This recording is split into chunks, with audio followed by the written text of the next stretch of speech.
The Two Faces of Humanity. In a small village nestled deep in a valley, there lived a blacksmith named Elias.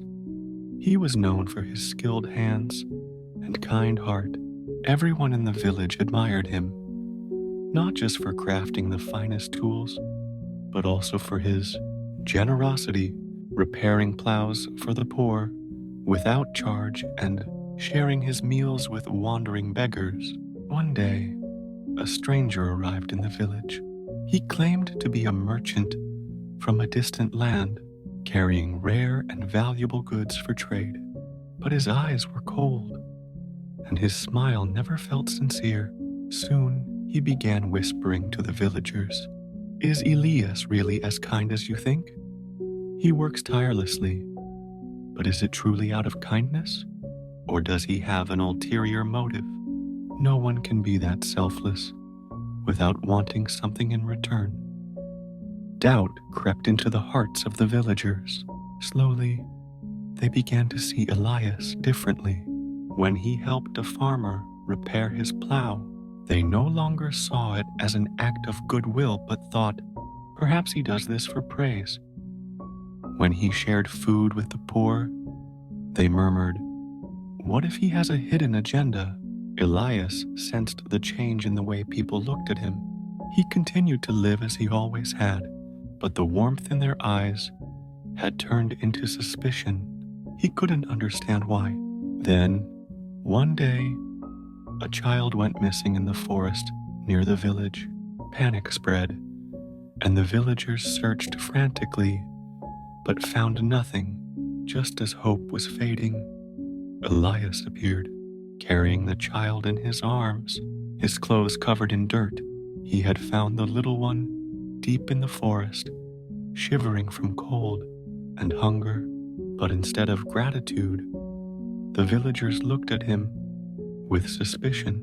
Someone muttered, "How did he find the child so quickly?" Another whispered, "What if he hid the child just to make himself a hero?"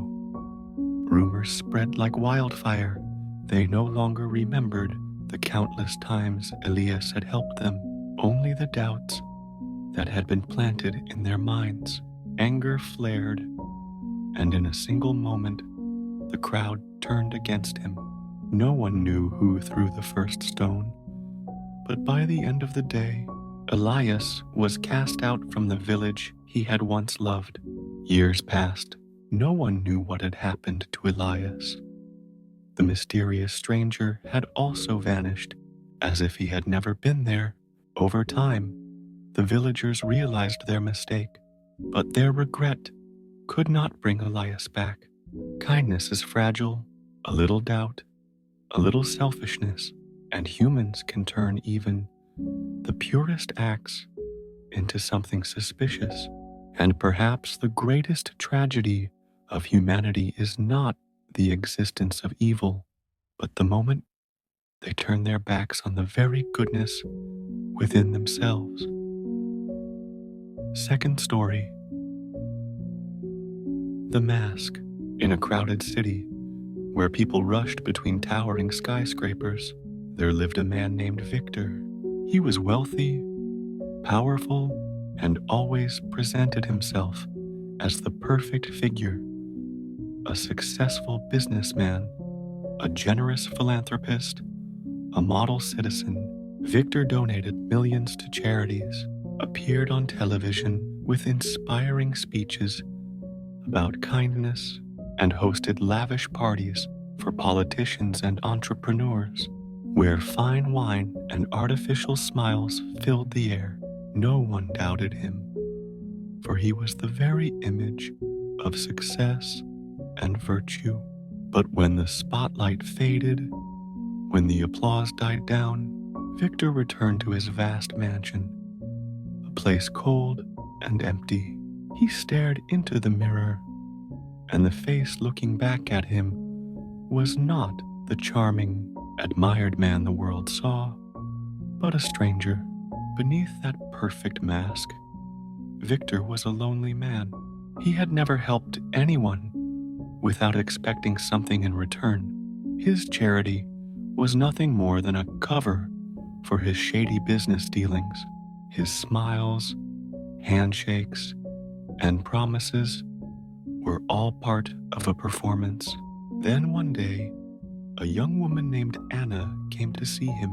She was not a businesswoman, not a politician, just an ordinary person working for a non-profit organization that Victor had once funded.